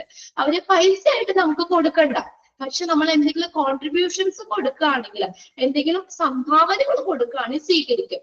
അതായത് സംഭാവന എന്ന് ഉദ്ദേശിക്കുമ്പോൾ ഇപ്പൊ നമ്മുടെ വീട്ടിലെ വയസ്സായ മുത്തശ്ശി ആരെങ്കിലും മരിച്ചു, അപ്പൊ അവര് വീൽ ചെയർ ഉപയോഗിക്കുന്നവരാണെങ്കിൽ നമുക്ക് എന്ത് ചെയ്യാം, അപ്പൊ നമുക്ക് ഫ്രീ ആയിട്ട് ആംബുലൻസ് സർവീസ് ചാരിറ്റി നമുക്ക് തന്നില്ലേ, ഫ്രീ ആയിട്ട് നമുക്ക് ആംബുലൻസ് തന്നു. അപ്പൊ അതിന് നമുക്കൊരു സംഭാവന എന്ന നിലയിൽ വേണമെങ്കിൽ നമുക്ക് ആ വീൽ ചെയർ ചാരിറ്റിക്ക് കൊടുക്കാം, ഒരു സംഭാവനയായിട്ട് അങ്ങനെ കൊടുക്കാം. അപ്പൊ അത് അവര് വാങ്ങും. ഓക്കെ, പിന്നെ അല്ലെങ്കിൽ നമ്മൾ ആ പേഷ്യന്റ് ഉപയോഗിച്ച വല്ല വാട്ടർ ബെഡിൽ കിടക്കുന്ന പേഷ്യന്റ് ആണ്, പിന്നെ അത് വേറെ ആർക്കും ഉപയോഗിക്കാൻ പറ്റൂലല്ലോ. അപ്പൊ നമ്മൾ അങ്ങനെ ഈ നമ്മുടെ പേഷ്യന്റ് ഉപയോഗിച്ചിരുന്ന സാധനങ്ങള് ഇനി വേറെ പേഷ്യന്റ് ഉപയോഗിക്കാൻ പറ്റുന്ന രീതിയിലുള്ള സാധനമാണെങ്കിൽ നമ്മൾ എന്ത് ചെയ്യാം, നമുക്കത് ചാരിറ്റിക്ക് നമുക്കൊരു കോൺട്രിബ്യൂഷൻ ആയിട്ട് കൊടുക്കാൻ പറ്റും, ഒരു സംഭാവനയായിട്ട് കൊടുക്കാൻ പറ്റും. ഓക്കെ, അപ്പൊ നമ്മൾ ഫ്രീ ആയിട്ട് നമുക്ക് ആംബുലൻസ് സർവീസ് തരുമ്പോൾ നമ്മൾ അതിനൊരു സംഭാവന എന്ന നിലയിൽ അങ്ങനെയുള്ള സംഭവങ്ങൾ കൊടുത്താൽ അത് ചാരിറ്റി സ്വീകരിച്ചുകൊള്ളും. ഓക്കെ, അപ്പൊ അങ്ങനെയുള്ളതാണ് ചാരിറ്റി ഫണ്ടഡ് സർവീസ് എന്ന് പറയുന്നത്. ഓക്കെ, നിങ്ങൾ സംഭാവനകൾ കോൺട്രിബ്യൂഷൻസ് ഉണ്ടെങ്കിൽ അത് അവര് റിസീവ് ചെയ്യും. ക്ലിയർ ആയോ? ക്ലിയർ ആവുന്നില്ലേ നിങ്ങൾക്ക്? ആ ഡിഫറൻസ് മനസ്സിലാവുന്നില്ലേ? Health centre, community health centre. Okay, ഇനി അടുത്തതാണ് ഹോസ്പിറ്റൽ ഫണ്ടഡ് സർവീസ്. അപ്പൊ അവിടെ നിന്ന് കിട്ടുന്ന ആംബുലൻസാ, എവിടെ നിന്ന് കിട്ടുന്ന സർവീസ്, അത് എവിടെന്നാ? ഹോസ്പിറ്റൽ ഫണ്ടഡ് സർവീസ് എന്ന് പറഞ്ഞാൽ ഹോസ്പിറ്റലിൽ നിന്ന് അല്ലേ? അപ്പൊ നോക്കിയേ, hospital may provide the ambulance transport free of charge on the condition that the patient use the hospital services. അത് ഒന്ന് അണ്ടർലൈൻ ചെയ്തിട്ട് കേട്ടോ, അത് 4 ഇമ്പോർട്ടന്റ് ആണ്, അത് ചോദിക്കാം. Hospital may provide the ambulance transport free of charge on the condition that the patients use the hospital services. അതെന്താ? ഇത് ഹോസ്പിറ്റലിൽ നിന്ന് കിട്ടുന്ന ഒരു ആംബുലൻസ് ആണ്, കിട്ടുന്ന ഒരു സർവീസ് ആണ്. അതായത് ഇപ്പൊ നമ്മളൊരു പേഷ്യന്റ് ഹോസ്പിറ്റലിൽ അഡ്മിറ്റ് ആയി, ഇപ്പൊ ഒരു 2 ആഴ്ച അല്ലെങ്കിൽ 1 മാസം ഒക്കെ ഹോസ്പിറ്റലിൽ ആ പേഷ്യന്റ് കിടന്നു എന്ന് വിചാരിക്കാം. അപ്പൊ ഹോസ്പിറ്റലിലെ ട്രീറ്റ്മെന്റ് എടുക്കുന്നില്ലേ അല്ലേ? അപ്പൊ നമ്മള് എന്താ, ഒരു നല്ലൊരു എമൗണ്ട് നമ്മൾ ഹോസ്പിറ്റലിൽ കൊടുക്കുന്നുണ്ട് അല്ലെ? ഇപ്പൊ 1 ആഴ്ചയോ അല്ലെങ്കിൽ 2 ആഴ്ചയോ 1 മാസം ഹോസ്പിറ്റലിൽ കിടന്ന് ട്രീറ്റ്മെന്റ് എടുക്കുമ്പോൾ നമ്മുടെ മരുന്നുകൾക്കായിട്ടും മറ്റുള്ള ഇതൊക്കെ ആയിട്ടും നമ്മുടെ റൂം വാടക അങ്ങനെയുള്ള രീതിയിൽ എല്ലാ രീതിയിലും ഒരു ഡിസ്ചാർജ് ചെയ്യുമ്പോൾ നല്ലൊരു എമൗണ്ട് നമ്മൾ ഹോസ്പിറ്റലിൽ കൊടുക്കുന്നുണ്ട് അല്ലെ? അപ്പൊ ആ ഹോസ്പിറ്റലിൽ അത്രയും ഒരു ക്യാഷ് നമ്മളൊരു പേഷ്യന്റിന് കിട്ടിയല്ലോ. അപ്പൊ അതിന്റെ ഒരു ബെനിഫിറ്റ് എന്ന നിലയിൽ ആ ഒരു പേഷ്യന്റ് അവിടെ കിടന്ന് മരിക്കുകയാണെങ്കിൽ എന്ത് ചെയ്യുന്നു, ഹോസ്പിറ്റലുകാർ തന്നെ ഫ്രീ ആയിട്ട് അവരുടെ ബോഡി വീട്ടിലെത്തിച്ചു തരും. ഓക്കെ, അപ്പൊ അങ്ങനെയുള്ളതാണ് ഹോസ്പിറ്റൽ ഫണ്ടഡ് സർവീസ് എന്ന് പറയുന്നത്.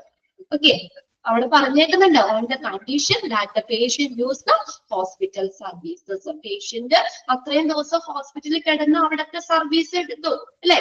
ഹോസ്പിറ്റലിൽ കിടന്ന് മരിച്ച ഒരാളാണ്. അപ്പൊ അത്രയും ദിവസം നമ്മൾ ഹോസ്പിറ്റലിൽ നല്ലൊരു എമൗണ്ട് ക്യാഷ് ആയിട്ട് കൊടുത്തു. അപ്പൊ അതിന്റെ ഒരു ബെനിഫിറ്റ് എന്ന നിലയിൽ ആ ഡെഡ് ബോഡി അവര് ഫ്രീ ആയിട്ട് വീട്ടിലേക്ക് കൊണ്ടെത്തിച്ച് തരും. അതിന് വേറെ പൈസ ഒന്നും മേടിക്കില്ല. ഓക്കെ, അത് അങ്ങനെയുള്ളതാണ് ഹോസ്പിറ്റൽ ഫണ്ടഡ് സർവീസ് എന്ന് പറയുന്നത്. ഗവൺമെന്റ് ഫണ്ടഡ് സർവീസിൽ എന്താ പറഞ്ഞേ, നമ്മുടെ ഗവൺമെന്റിന്റെ ഒരു ധനസഹായത്തോടു കൂടി നടത്തുന്ന ഒരു ആംബുലൻസ് സർവീസ് ആണ്. ഒരു ചെറിയൊരു എമൗണ്ട് കൊടുത്താൽ മതി. ഓക്കെ, നമ്മളിപ്പോ ഏത് പഞ്ചായത്തിൽ താമസിക്കുന്ന ഒരാളാണെങ്കിൽ നമ്മുടെ വാർഡ് മെമ്പറിനെ വിളിച്ചു പറയുമ്പോൾ അവരുടെ കീഴില് അല്ലെങ്കിൽ ആ ഒരു വാർഡിന്റെ വിളിച്ചു പറയുമ്പോൾ ആ പഞ്ചായത്തിന്റെ കീഴില് വരുന്ന ഒരു ആംബുലൻസ് സർവീസ് ആണ്. അപ്പൊ ചെറിയൊരു എമൗണ്ട് കൊടുത്താൽ മതിയാവും. പിന്നെ അടുത്ത പ്രൈവറ്റ് പാർട്ടി എന്ന് പറഞ്ഞാൽ നമ്മളുമായിട്ട് വേറെ ഇതൊന്നുമില്ല. നമ്മൾ പ്രൈവറ്റ് ആംബുലൻസ് വിളിക്കുന്നു, എത്ര രൂപയാന്ന് വെച്ചാൽ ആ ക്യാഷ് അവിടെ നമ്മൾ തന്നെ പേ ചെയ്യും. അത് ഗവൺമെന്റ് ഫണ്ടിനേക്കാളൊക്കെ കൂടുതലായിരിക്കും കോസ്റ്റ്. അല്ലെങ്കിൽ നമുക്ക് ഇൻഷുറൻസോ കാര്യങ്ങളോ ഉണ്ടെങ്കിൽ അതിന്റെ കോസ്റ്റ് ഇൻഷുറൻസ് അഫോർഡ് ചെയ്തോളൂ. ആ ഇൻഷുറൻസ് കമ്പനികൾ തന്നെ അഫോർഡ് ചെയ്തോളൂ. ഇനി ചാരിറ്റി ഫണ്ട് എന്ന് പറഞ്ഞാൽ എന്താ, ഒരു ചാരിറ്റി നൽകുന്നതാണ്, ഫ്രീ ആണ്, പേഷ്യന്റിന് ഫ്രീ ആയിട്ട് ആംബുലൻസ് സർവീസ് തരും.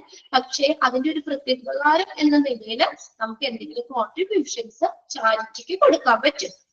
അടുത്ത ഹോസ്പിറ്റൽ ഫണ്ടഡ് സർവീസ് എന്ന് പറഞ്ഞാൽ ഒരു പേഷ്യന്റ് ഹോസ്പിറ്റലിൽ കുറച്ച് ദിവസം അഡ്മിറ്റ് ആയിട്ട് ആ പേഷ്യന്റ് മരിക്കുകയാണെങ്കിൽ ഓൾറെഡി നമ്മൾ ഹോസ്പിറ്റലിൽ നല്ലൊരു എമൗണ്ട് കൊടുക്കുന്നുണ്ട് അല്ലെ. അപ്പൊ അതിന്റെ ഒരു ബെനിഫിറ്റ് എന്ന നിലയിൽ ഹോസ്പിറ്റല് നമുക്ക് ഫ്രീ ആയിട്ട് ആ ഒരു പേഷ്യന്റ് ഡെഡ് ബോഡി വീട്ടിലേക്ക് എത്തിച്ചു തരും. അതിന് എക്സ്ട്രാ പൈസയൊന്നും മേടിക്കില്ല. അത് 4 ക്ലിയർ ആയോ? 4 ഒന്ന് ഇമ്പോർട്ടന്റ് ആണ്, അത് നോട്ട് ചെയ്തതാണ് കേട്ടോ. ഏതെങ്കിലും നമുക്ക് ചോദിക്കാം. ക്ലിയർ ആയി എല്ലാവർക്കും? ഓക്കെ അല്ലേ? ഓക്കെ. ഇനി അടുത്തത് നമ്മൾ പറയുന്നത് ഇതൊക്കെ നമ്മൾ ജനറൽ ആയിട്ട് നമ്മൾ അറിഞ്ഞിരിക്കേണ്ട കാര്യം കൂടിയാണ് കേട്ടോ. എക്സാമിന് പഠിക്കുന്നതിനൊപ്പം തന്നെ നമ്മൾ അറിഞ്ഞിരിക്കേണ്ടതാണ്. പിന്നെ ഞാൻ പറഞ്ഞല്ലോ, ഇതൊക്കെ നമ്മൾ പഠിക്കുമ്പോൾ നിങ്ങൾ റോഡിൽ കൂടെയൊക്കെ ആംബുലൻസ് ഒക്കെ പോകുമ്പോൾ ഏത് തരത്തിലുള്ളതാണ് അല്ലെങ്കിൽ എങ്ങനെയാണെന്നൊക്കെ നിങ്ങൾ ഒന്നുകൂടി ഒക്കെ ഒന്ന് ശ്രദ്ധിച്ചു നോക്കാം. ഇതുവരെ നമ്മൾ അങ്ങനെ ശ്രദ്ധിച്ചിട്ടില്ല അല്ലെ? ഇനി ഒന്നുകൂടി ഒക്കെ ഒന്ന് ശ്രദ്ധിക്കാം. ഇനി നമ്മൾ ആംബുലൻസ് സർവീസ് കിട്ടാൻ വിളിക്കുന്ന നമ്പർ ഏതാ? എത്രയിൽ വിളിച്ചാൽ ആംബുലൻസ് നമുക്ക് കിട്ടുന്നത്? 108. ഓക്കെ, 108 എന്ന നമ്പറിലേക്ക് നമ്മൾ വിളിക്കണ്ടേ അല്ലെ? നോക്കിയേ, 108 emergency service. Okay, how it works. നോക്കിയേ, when an emergency is intimated through 108, നമ്മളൊരു എമർജൻസി ഇതാണെങ്കിൽ നമുക്ക് കോൺടാക്ട് ചെയ്യുന്നത് 108 എന്ന നമ്പറിലേക്കാണ്.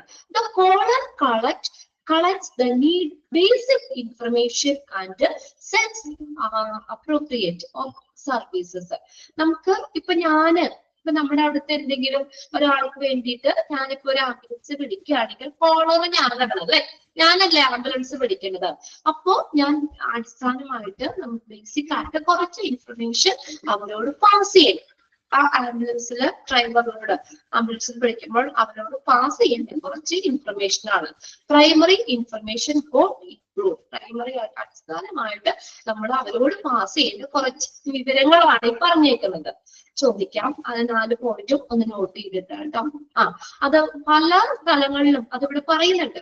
പല കൺട്രികളിലും ഓൾമോസ്റ്റ് നമ്മൾ പറഞ്ഞതാണ് കേട്ടോ 108 എന്ന് പറയുന്നത്. അത് പല രാജ്യങ്ങളിലും അനുസരിച്ച് അത് വ്യത്യാസപ്പെടാം. അത് ഇവിടെ താഴെ പറയുന്നുണ്ട്. നോക്കിയേ, where the call is placed from.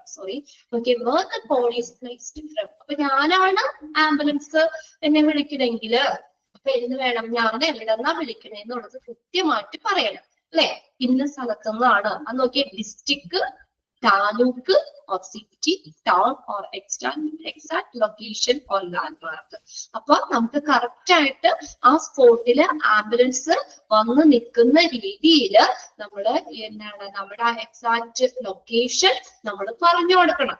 where the police placed from, എവിടെ നിന്നാണ് കോള് വിളിക്കുന്നത്. ഇപ്പൊ ഞാൻ വിളിക്കണം പറവൂരിൽ നിന്നാണ് മാത്രം പറഞ്ഞു കഴിഞ്ഞാൽ എവിടെയാണെന്നുള്ളത് ആ ലൊക്കേഷൻ പറയണ്ടേ അല്ലേ? ആംബുലൻസ് പെട്ടെന്ന് എത്തണം, പെട്ടെന്ന് ചോദിച്ചടന്നോ അല്ലെങ്കിൽ വഴിയൊക്കെ മാറിപ്പോയി നടക്കാൻ ഒന്നും സമയമില്ല, എമർജൻസി ആയിട്ട് വിളിക്കുകയാണ്. അപ്പോൾ എക്സാക്ട് ലൊക്കേഷൻ നമ്മൾ പറയണം, എവിടെ നിന്നാണ് വിളിക്കുന്നത് കൃത്യമായിട്ട് പറഞ്ഞു കൊടുക്കണം. രണ്ടാമത്തെ നോക്കി, എമർജൻസി ടൈം, ഏത് തരത്തിലുള്ള എമർജൻസി ആണെന്ന് പറയണം അല്ലെ. വെറുതെ ഒരു ആംബുലൻസ് എന്ന് പറഞ്ഞു കഴിഞ്ഞാൽ ചിലപ്പോ നമ്മൾ പറഞ്ഞില്ല ഓരോ ടൈപ്പ് ആംബുലൻസുകൾ പറഞ്ഞില്ലേ, type A, type B, type C, type D ഒക്കെ ഉണ്ട്. അപ്പൊ നമ്മളൊരു അഡ്വാൻസ്ഡ് ലെവലിൽ കെയർ വേണ്ടി വരുന്നതാണെങ്കിൽ നമ്മൾ പറയണം ആ ഒരു പേഷ്യന്റിന്റെ ഇപ്പോഴത്തെ സിറ്റുവേഷൻ എന്താണ്, എന്നാലല്ലേ അതനുസരിച്ചുള്ള ഫെസിലിറ്റിയുള്ള ആംബുലൻസ് വരാൻ പറ്റുള്ളൂ. അത്രയും ക്രിട്ടിക്കൽ ആയിട്ട് ഒരു പേഷ്യന്റ് കൊണ്ടുപോവുകയാണെങ്കിൽ അതിനനുസരിച്ചുള്ള ഫെസിലിറ്റിയോട് കൂടിയുള്ള ഒരു ആംബുലൻസ് വേണം. ഇപ്പൊ ബേസിക് ലൈഫ് സപ്പോർട്ട് ഒക്കെ നമ്മൾ പഠിച്ചു. അപ്പൊ അങ്ങനെയുള്ള ഓക്സിജൻ സിലിണ്ടർ ഒക്കെ ഉള്ള നമ്മളൊരു അല്ലെങ്കിൽ അങ്ങനെയുള്ള പേഷ്യൻസിനെ കൊണ്ടുപോകാനാണെങ്കിൽ അതിനനുസരിച്ച് എമർജൻസി ടൈപ്പ് നമ്മൾ പറയണം. പിന്നെ അടുത്ത് നോക്കിയേ, number of people injured and the state of injured. കണ്ടോ, എത്ര ആളുകൾക്ക് ഇഞ്ചുറി പറ്റി, അതിന്റെ അവസ്ഥ എന്താണ്, ഇഞ്ചുറിയുടെ സ്റ്റേറ്റ് അവസ്ഥ എന്താണ് എന്നുള്ളതും പറയണം. ഇപ്പൊ പെട്ടെന്ന് ഒരു ആക്സിഡന്റ് പറ്റുമോ, ഒരുപാട് പേർക്കൊക്കെ ഒരുമിച്ച് അപകടം പറ്റുവാണെങ്കിൽ അപ്പൊ അതിനനുസരിച്ചുള്ള നമ്മൾ പറഞ്ഞ ആംബുലൻസ് ബസ് ഒക്കെ ഉപയോഗിക്കുന്നു എന്ന് പറഞ്ഞില്ലേ, അപ്പൊ അതിനനുസരിച്ചുള്ള ഒരു ആംബുലൻസ് വേണം വരാൻ വേണ്ടിയിട്ട്.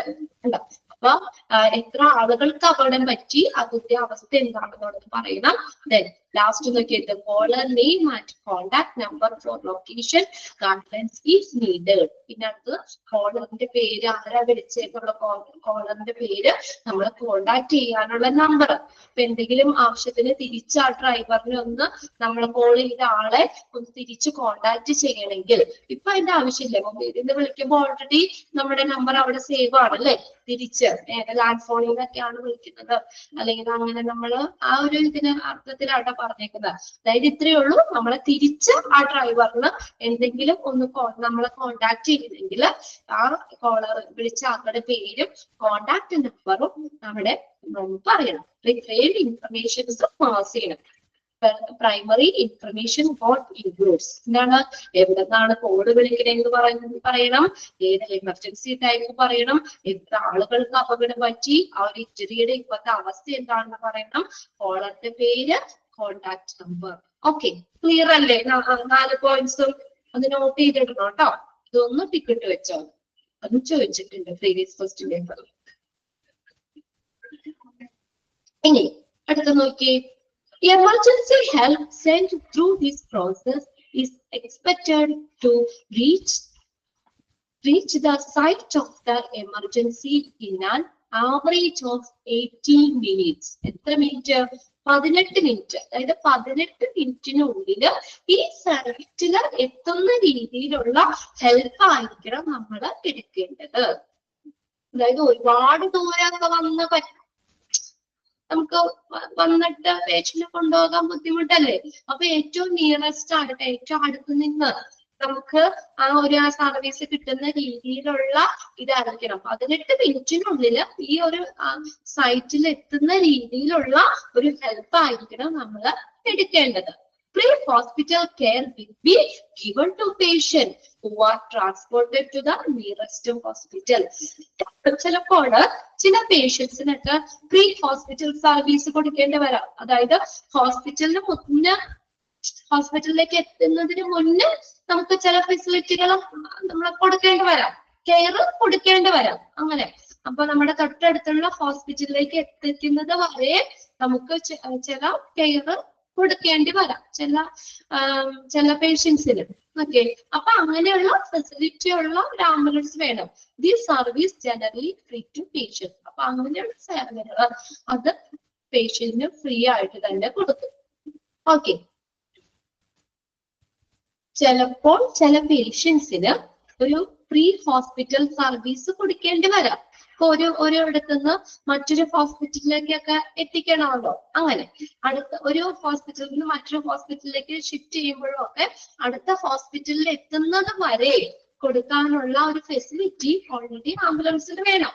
ആ ഒരു സർവീസ് അപ്പോൾ നമ്മൾ പേഷ്യന്റിന് കൊടുക്കുന്ന ഒരു സർവീസ് എങ്ങനെയായിരിക്കും? ഫ്രീ ആയിരിക്കും. അത് ഫ്രീ ആയിരിക്കും. അതിന് വേറെ എക്സ്ട്രാ പൈസയും കാര്യങ്ങളൊന്നും വേണ്ട. ഓക്കെ, ഇപ്പൊ നമ്മൾ പറഞ്ഞു നമ്പർ ഏതാ? 108. Like 108 is generally by the EMRI, Emergency Management and Research Institute. Emergency Management and Research Institute. അതൊന്ന് അണ്ടർലൈൻ ചെയ്തത്. EMRI എന്നുള്ളതിന്റെ expanded form. Across 108 ആണ് അല്ലെ. 108 is generally by the EMRI across more than 10 states in India. ഇന്ത്യയില് 10 സ്റ്റേറ്റിൽ കൂടുതൽ എത്രയാണ് emergency വിളിക്കുന്നത്? 108 ആണ്. ഇപ്പൊ സഫീറ പറഞ്ഞു 102 വിളിക്കാറുണ്ട്. ഇതാണ് ഇന്ത്യയിലുള്ള 10 സ്റ്റേറ്റിൽ കൂടുതൽ, മോർ ദാൻ 10 സ്റ്റേറ്റ്സ് അല്ലെ. 10 more than 10 States in India. ഇന്ത്യയില് 10 സ്റ്റേറ്റ്സിൽ കൂടുതൽ നമുക്ക് എമർജൻസി സർവീസിന് വിളിക്കുന്നത് 108 എന്ന നമ്പർ തന്നെയാണ് ഉപയോഗിക്കുന്നത്. ഇനി okay, during an emergency situation, to know what to do might have someone's life. ഇപ്പൊ നമ്മളെ എമർജൻസി സിറ്റുവേഷൻ, ഒരു എമർജൻസിക്ക് ആണല്ലോ നമ്മൾ ആംബുലൻസ് വിളിക്കുന്നത്. അപ്പോ നമ്മളെ എന്താണ്, നമ്മള് വിളിക്കുന്ന ഒരാളെ ബേസ് ചെയ്തിട്ടിരിക്കും ശരിക്കും ആ ഒരു പേഷ്യന്റിന്റെ ഒരു ജീവൻ എന്ന് പറയുന്നത്. അതായത് നമ്മള് ഇവിടെ അപ്പൊ എന്താ പറഞ്ഞിട്ട് ഇവിടെ here are few tips on what you should tell the emergency dispatcher while calling for an ambulance.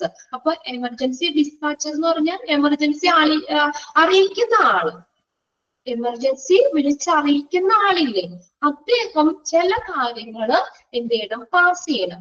അല്ലെങ്കിൽ ചില ടിപ്സ് ആണ് അവിടെ പറഞ്ഞേക്കുന്നത്.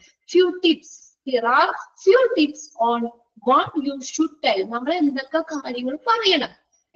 അപ്പൊ എമർജൻസി വിളിച്ചറിയിക്കുന്ന ആള് നമ്മൾ ആംബുലൻസിനെ വിളിക്കുമ്പോൾ, കോള് ചെയ്യുമ്പോൾ എന്തൊക്കെ കാര്യങ്ങള് നമ്മള് കുറച്ച് ടിപ്സ് ആയിട്ടാണ് പറഞ്ഞേക്കുന്നത്. എന്തൊക്കെ കാര്യങ്ങൾ നമ്മൾ അത് പറയേണ്ടതുണ്ട്, അതാണ് നമ്മൾ അതിനകത്ത് പറഞ്ഞേക്കുന്നത്. ഇപ്പൊ നമ്മള് അതായത് നമ്മൾ ഉദ്ദേശിക്കുന്നതാണ്, നമ്മളൊരു എമർജൻസി സിറ്റുവേഷൻ ആണെങ്കിൽ നമ്മൾ എന്താണ് നമ്മൾ പെട്ടെന്ന് ചെയ്യുന്നത്. അപ്പൊ അതനുസരിച്ച് അതെന്ന് പറഞ്ഞാൽ ആ ഒരു പേഷ്യന്റിന് ജീവന് തന്നെ നമ്മൾ ഡിപ്പെൻഡ് ചെയ്തിരിക്കുന്ന. അപ്പൊ നമ്മൾ പറയുന്ന രീതിയിലായിരിക്കും അവിടുന്ന്. ഇപ്പൊ ഞാൻ പറഞ്ഞില്ലേ, നമ്മളൊരു അഡ്വാൻസ്ഡ് ലെവൽ സപ്പോർട്ട് കൂടി പോകേണ്ടതാണെങ്കിൽ ഞാൻ വിളിച്ചു പറയുമ്പോ ക്ലിയർ ആയിട്ട് പറയണം അല്ലേ. അപ്പൊ അവർക്ക് അത് സാധാരണ ആംബുലൻസ് ടൈപ്പ് ആംബുലൻസ് വന്നാൽ പോരാ. അപ്പൊ ഞാൻ പറയുമ്പോൾ അതും കൂടി ക്ലിയർ ചെയ്ത് പറയണം. അപ്പൊ ഞാൻ എന്തൊക്കെ ഇൻഫർമേഷൻ ആണ് പാസ് ചെയ്യുന്നത് അതനുസരിച്ച് ആ ഒരു പേഷ്യന്റിന്റെ ലൈഫ് അതിനെ ഡിപ്പെൻഡ് ചെയ്താണ് ഇരിക്കുന്നതെന്നാ പറയുന്നത്. ഓക്കെ, അതിന്റെ ഫസ്റ്റ് പോയിന്റ് നോക്കിയേ, B calm and tell the emergency operator the details of the type of emergency. നമ്മളിങ്ങനെ പെട്ടെന്ന് ഇങ്ങനെയുള്ള ഒരു അപകടമൊക്കെ വരുമ്പോഴൊക്കെ നമ്മളത് പേടിച്ച് പരിഭ്രാന്തരാകരുത്. അതായത് നമ്മളിപ്പോ ടെൻഷനൊക്കെ അടിച്ച് നമ്മള് പല കാര്യങ്ങളൊക്കെ പറയുമ്പോൾ ചിലപ്പോൾ മാറിപ്പോകാം, ചിലപ്പോൾ നമ്മൾ മറന്നു പോകാം. അതുകൊണ്ട് അങ്ങനെ ടെൻഷൻ അടിച്ച് നമ്മള് ഇരിക്കരുത്. അതാണ് ഒന്നാമത്തെ. വിളിക്കുന്ന ആള് ഒരിക്കലും പാനിക് ആവരുത്, നമ്മൾ ടെൻഷനൊന്നും ആവരുത്, വിഭ്രാന്തി വരരുത്. നമുക്ക് എന്തെല്ലാം ടൈപ്പ് എമർജൻസി ആണെന്ന് നമ്മൾ കൃത്യമായിട്ട് പറയണം. അതാണ് ഒന്നാമത്തെ കാര്യം. അതായത് നമ്മൾ പറയുന്നതിന്റെ അനുസരിച്ചിരിക്കും ആ ഒരു പേഷ്യന്റിന്റെ ലൈഫ് അല്ലെ, അതിനെ ഡിപ്പെൻഡ് ചെയ്തിരിക്കും. അപ്പൊ അതുകൊണ്ട് വിളിക്കുന്ന ആൾ എങ്ങനെയാവണം, വിൽക്കാം, വളരെ ശാന്തമായിട്ട് എന്ത് ചെയ്യണം, and tell the emergency operator the details of the type of emergency. ആ എമർജൻസിയുടെ ടൈപ്പ്, ഏത് തരത്തിലുള്ള എമർജൻസി ആണ് എന്നുള്ളത് കൃത്യമായിട്ട് നമ്മൾ ശാന്തമായിട്ട് നമ്മൾ പറഞ്ഞു കൊടുക്കണം. അതാണ് നിങ്ങളോട് എക്സാമിന് ഇരിക്കുമ്പോൾ, ഇപ്പൊ എക്സാം ഒക്കെ വരുമ്പോൾ നിങ്ങൾക്കൊന്നും ഇല്ല കേട്ടോ, അദ്ദേഹം പറയാട്ടോ. ചില പിള്ളേര് ഇങ്ങനെ ടെൻഷൻ അടിച്ചില്ല, ഈ മിസ്സേ ഞങ്ങൾക്ക് ടെൻഷൻ ആവണോ എക്സാമിന്റെ, ഞങ്ങൾ പറയാം ഒരിക്കലും ടെൻഷൻ അടിക്കരുത്. നമ്മൾ ടെൻഷൻ അടിച്ചാൽ നമുക്ക് അറിയാവുന്നത് കൂടി നമ്മൾക്ക് എഴുതാൻ പറ്റില്ല, മറന്നു പോകും അല്ലേ, ടെൻഷൻ ആവുന്നതുകൊണ്ട്. അപ്പൊ ടെൻഷൻ എന്ന് പറഞ്ഞു കഴിഞ്ഞാൽ ഒന്നിനും ഒരു സൊല്യൂഷൻ അല്ല. നമ്മൾ പ്രാർത്ഥിക്കുക, നമ്മുടെ നല്ല കാമായിട്ടിരിക്കുക, നമ്മള് ഫ്രീ ആയിട്ടിരിക്കുക. അപ്പൊ നമുക്ക് ഓരോന്ന് വായിച്ച് കൃത്യമായിട്ട് എഴുതാൻ പറ്റും. എന്നാ നിങ്ങൾക്ക് അങ്ങനെ പറ്റിയിട്ടുണ്ടോ? ചെറുപ്പത്തിലൊക്കെ ആണെങ്കിൽ എക്സാം എഴുതുമ്പോൾ ടെൻഷൻ അടിച്ചിട്ട് നമുക്ക് മാറിപ്പോയത് തെറ്റിപ്പോയതൊക്കെ ഉണ്ടാവും ക്വസ്റ്റ്യൻസ്. ടെൻഷൻ ആവുമ്പോൾ നമ്മൾ പറയുമ്പോൾ എനിക്ക് ഭയങ്കര ടെൻഷനായിരുന്നു, അതുകൊണ്ട് എനിക്ക് പരീക്ഷയ്ക്ക് എഴുതാൻ പറ്റിയില്ല. എനിക്ക് അറിയാമായിരുന്നു അല്ലെ? നിങ്ങൾ അത് പറയും, എനിക്ക് ആ ക്വസ്റ്റ്യൻ നന്നായിട്ട് അതിന്റെ ആൻസർ നന്നായിട്ട് അറിയാമായിരുന്നു, പക്ഷെ എനിക്ക് ടെൻഷൻ അടിച്ചുകൊണ്ട് പരീക്ഷയ്ക്ക് എഴുതാൻ പറ്റില്ല. എനിക്കടക്കം നമുക്ക് പറ്റുന്ന ഒരു കാര്യമാണ് അല്ലെ? അപ്പൊ അതുകൊണ്ട് നമ്മൾ ഒരു കാര്യത്തിന് നമ്മൾ ടെൻഷൻ അടിക്കാൻ പാടില്ല. നമ്മൾ വളരെ കാമായിട്ടിരിക്കുക. പല സിറ്റുവേഷന് വരുമ്പോഴും നമ്മൾ അതുപോലെ തന്നെ നമ്മൾ ടെൻഷൻ അടിക്കരുത്. അതിന് നമുക്ക് എങ്ങനെ, നമ്മുടെ കീഴിലുള്ള ഒരു കാര്യത്തിന് സൊല്യൂഷൻ ഇല്ലല്ലോ. നമ്മൾ അത് ഫ്രീ ആയിട്ടിരിക്കുക. നമ്മുടെ ആ ഒരു സിറ്റുവേഷൻ നമുക്ക് എന്തായാലും നമ്മുടെ മുന്നിൽ നടക്കുന്ന കാര്യങ്ങൾ നമുക്ക് ഫേസ് ചെയ്യണം അല്ലെ? അപ്പൊ അതിന് നമ്മളൊരു കുറച്ച് ബോൾഡ് ആയിരിക്കണം. എന്ത് വന്നാലും നമുക്ക് അതിനൊരു സൊല്യൂഷൻ ഉണ്ട്. ഇതിപ്പോ എക്സാമിന് ചേച്ചിയുടെ കുട്ടി സ്കൂളിൽ വീണു. ചേച്ചിയുടെ കുട്ടി സ്കൂളിൽ എക്സാമിലല്ല, അല്ലാത്ത കാര്യം കേട്ടോ. ഇപ്പൊ 2 മിനിറ്റല്ലേ ഉള്ളൂ. അത് നമുക്ക് എന്താ ബാക്കി നമുക്ക് അടുത്ത ക്ലാസ്സിൽ നോക്കാം. ഞാൻ ജനറൽ ആയിട്ട് നിങ്ങളോട് പറഞ്ഞതാണ് കേട്ടോ ഇത്. നമ്മൾ ഒന്നും നമ്മുടെ ജീവിതത്തിൽ ടെൻഷൻ എന്ന് പറഞ്ഞു കഴിഞ്ഞാൽ ഒന്നിനും ഒരു സൊല്യൂഷൻ അല്ല. നമ്മളൊക്കെ ഒരുപാട് കാര്യങ്ങൾ ഫേസ് ചെയ്യണ്ടാവും. നിങ്ങൾ വീട്ടിലാണെങ്കിൽ പല പ്രശ്നങ്ങളും ഫേസ് ചെയ്യുന്നുണ്ടാവും. നമ്മൾ അതിന് ബോൾഡായിട്ട് നിൽക്കുക. നമ്മൾ തളർന്നു കഴിഞ്ഞാല് പിന്നെ ഒന്നും പറ്റില്ല, നമുക്ക് ചെയ്യാൻ പറ്റില്ല. നമ്മളൊരു വീട് നോക്കേണ്ടതാണ്. ഹസ്ബൻഡിന്റെ കാര്യങ്ങള്, മക്കളുടെ കാര്യങ്ങള്, വീട്ടിൽ അച്ഛന്റെ അമ്മയുടെ കാര്യങ്ങളൊക്കെ നമ്മള് എന്താ പറയാ, നമ്മളൊരു താങ്ങായിട്ട് നിൽക്കുന്നതാണ്. നമ്മൾ ആ ഒരു സിറ്റുവേഷനൊക്കെ നമ്മൾ എന്താ നല്ലൊരു ശക്തിയോടുകൂടി നമ്മൾ ബോൾഡായിട്ട് നിന്ന് തന്നെ നമ്മൾ അതിനെയൊക്കെ നമ്മൾ തരണം ചെയ്ത് പോകണം. അപ്പൊ നമ്മുടെ ടെൻഷൻ അടിക്കാന്നുള്ളതൊന്നും ഒന്നിനും ഒരു സൊല്യൂഷൻ അല്ല നമ്മള്. ഓക്കെ, അതുകൊണ്ട് എല്ലാവരും എന്താ പറയാ ആ രീതിയിൽ ഇപ്പൊ നമ്മൾ ഇവിടെ പറഞ്ഞേക്കുന്നത് എന്താ, നമ്മൾ ആംബുലൻസിനെ വിളിക്കുമ്പോൾ നമ്മൾ എന്താ ഒരിക്കലും നമ്മൾ പാനിക്കാവരുത്. നമ്മൾ കാമായി ഇരുന്നുകൊണ്ട് തന്നെ കറക്റ്റ് ഡീറ്റെയിൽസ് നമ്മൾ പറഞ്ഞു കൊടുക്കണം. അപ്പൊ നമ്മൾ പറയുന്നതിനനുസരിച്ചിരിക്കും ആ ഒരു പേഷ്യന്റെ ജീവിതം തന്നെ ചിലപ്പോൾ നമ്മുടെ ആ ഒരു വാക്കിലാണ് അതിനെ ഡിപ്പെൻഡ് ചെയ്തിരിക്കും. അപ്പൊ നമ്മൾ ടെൻഷൻ അടിച്ച് പറയാൻ മറന്നുപോയി കഴിഞ്ഞു കഴിഞ്ഞാൽ ചിലപ്പോൾ ആ ജീവൻ അപകടത്തിലാവാം. അതുകൊണ്ട് നമ്മൾ കാമായിട്ട് നിൽക്കണം. ഓക്കെ, ബാക്കിത്തെ പോയിന്റ്സ് എല്ലാം അടുത്ത ക്ലാസ്സിൽ നോക്കാം നമുക്ക്. ഓക്കെ, എന്നിട്ട് കേട്ടോ ഞാൻ എക്സ്ട്രാ പറഞ്ഞതാണ് കേട്ടോ. അപ്പൊ നമ്മള് എന്താ ഒരുപാടൊന്നും പഠിച്ചില്ല. നമ്മള് ഏതാണ് ബാറ്റൻബർഗ് മാർക്കിംഗ് പറഞ്ഞു. പാസീവ് വിഷ്വൽ വാർണിംഗിൽ വരുന്നതാണ് അത്. പിന്നെ അടുത്തത് ആന്റി വിഷ്വൽ വാർണിംഗ് പറഞ്ഞു. എമർജൻസി ആയിട്ട് പോകുമ്പോൾ നമ്മൾ ലൈറ്റുകൾ ഇട്ടിട്ട് പലതരത്തിലുള്ള ലൈറ്റുകൾ കാര്യങ്ങൾ പറഞ്ഞു. അതിൽ കോമൺ ആയിട്ട് ഉപയോഗിക്കുന്ന കളർ ഏതാണ് അതൊക്കെ പറഞ്ഞു. പിന്നെ അടുത്തത് അതിന്റെ ഒപ്പം തന്നെ നമ്മൾ സൈറനുകളുടെ കാര്യം പറഞ്ഞു. ഓഡിബിൾ വാർണിംഗും പറഞ്ഞു. അത് ഏതൊക്കെയാണെന്നുള്ളത് പറഞ്ഞു. പിന്നെ കോസ്റ്റ് ആണ്. കോസ്റ്റ് അനുസരിച്ച് തന്നെ അപ്പൊ നമുക്ക് പല സോഴ്സിൽ നിന്നും ആംബുലൻസ് സർവീസ് നമുക്ക് കിട്ടാം. അതനുസരിച്ച് നമ്മൾ കോസ്റ്റ് അനുസരിച്ചൊക്കെ ആംബുലൻസിൽ നമുക്ക് 4 തരത്തിലായിട്ട് ക്ലാസിഫൈ ചെയ്തിട്ടുണ്ട്. ഗവൺമെന്റ് ഫണ്ടഡ് ഉണ്ട്, പ്രൈവറ്റ്ലി ഫണ്ടഡ് ഉണ്ട്, ചാരിറ്റി ഫണ്ടഡ് ഉണ്ട്, ഹോസ്പിറ്റൽ ഫണ്ടഡ് സർവീസ് ഉണ്ട്. പിന്നെ നമ്മൾ പറഞ്ഞത് അൺനോട്ടേറ്റ് ആണ് എമർജൻസി വിളിക്കുമ്പോൾ. അപ്പൊ ഒരു എമർജൻസി വിളിക്കുമ്പോൾ നമ്മൾ കോളർ എന്തൊക്കെ ഇൻഫർമേഷൻ പാസ് ചെയ്യണം, അതാണ് ആ 4 പോയിന്റിൽ തന്നേക്കുന്നത്. ഓക്കെ, ഇത്രയും കാര്യങ്ങളൊക്കെ നിങ്ങൾ നോക്കി വെക്കാം. ബാക്കിയത് നമുക്ക് അടുത്ത ക്ലാസ്സിൽ നോക്കാം കേട്ടോ. Okay, thank you. ഇത്രയും പറഞ്ഞതിൽ ആർക്കെങ്കിലും എന്തെങ്കിലും ഡൗട്ട് ഉണ്ടോ? എന്തെങ്കിലും പോയിട്ട് മനസ്സിലാവാതിരിക്കോ? ഓക്കെ അല്ലേ? ഇതൊക്കെ നമ്മൾ ഓൾറെഡി നമുക്ക് അറിയാവുന്നതൊക്കെയാണ്. നിങ്ങളൊന്ന് വായിച്ചുകൂടി നോക്കിയാൽ മതി. ഓക്കെ, ഡൗട്ട് ഒന്നും ഇല്ലല്ലോ? ഓക്കെ അല്ലേ? ഓക്കെ, ഒന്ന് വായിച്ചുകൂടി നോക്കണം കേട്ടോ. ഓക്കെ,